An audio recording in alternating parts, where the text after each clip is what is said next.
Hello everyone, it's time for another movie review, and this time I'm reviewing the January horror film, The Forest. This movie stars Game of Thrones actress Natalie Dormer, who I think nails it in this movie. I totally crush on this girl. If you don't know her from Game of Thrones, you may have seen her in The Hunger Games, although she has a very supporting role in both of those things. But this is the first time I got to see her lead the show, and as far as she's concerned, I think she did great. I definitely want to see her in more movies, but this movie just isn't that great, but it isn't that bad either. I mean, for a January horror film, I've seen worse. Definitely I've seen worse. I mean, this movie's just a little over an hour and a half, so it's a nice short little production. This movie's made its money back at least, so I am happy about that. This is the first time the director, Jason Zada, has directed a full-length feature film. He only has a few shorts on his credit before here, and I think he does a really good job, all things considered. I mean, I was interested in what I was watching. It did actually scare me a few times,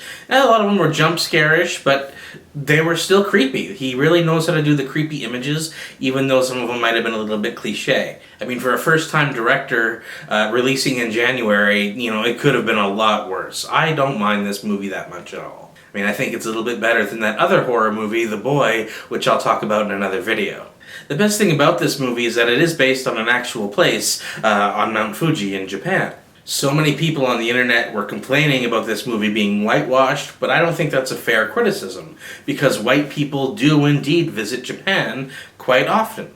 If I wasn't so broke, I'd be visiting Japan. That's a place I want to see. And there are Japanese people in the movie, they're just not taking center stage for the story. And that's up to the filmmakers. I don't consider that to be a racist thing. That's up to the filmmakers. Well, I'm sure a lot of you will disagree with me on that, but this is how I see it. I'm sorry. However, if there's one thing that ruins this movie, it is the marketing for it. If you've seen the trailer for this movie, it kind of ruins it in a way. I don't want to go into too many spoilers here, so I won't. But I'll just say, don't watch the trailer if you haven't already. Just watch the movie, because the trailer really does spoil a few things that it really has no business spoiling.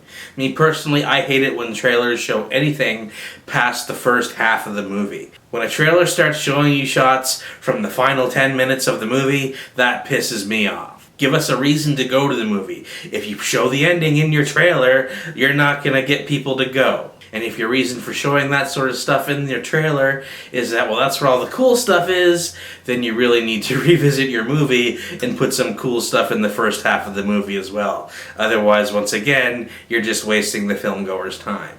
Having said all that, it's not bad. I mean, it is what it is. It's not great, it's not horrible, it's just January horror. So my final score for The Forest this time around has just got to be 6.3 out of 10. But what do you guys think? Have you seen this movie in the theater? Are you waiting to see it later on? Do you care to see it at all? What did you think of Natalie Dormer in this movie if you did see it? Do you want to see her in more movies? She's great, she's beautiful, and she just commands herself on the screen. I want to see more of her. I want to see more of her with better material, but I still want to see more. And for director Jason Zada, consider this a win for you. This could have been so much worse. This is your first full feature-length movie, and I enjoyed myself. Crack open the bottle of champagne, Mr. Zada. I can't wait to see what you do next. Hopefully your next project will give you a bit more of a budget to work with, but for what this was, I liked it. Alright, well, thanks for watching, everybody. More movie reviews are coming, and I'll speak with you again soon.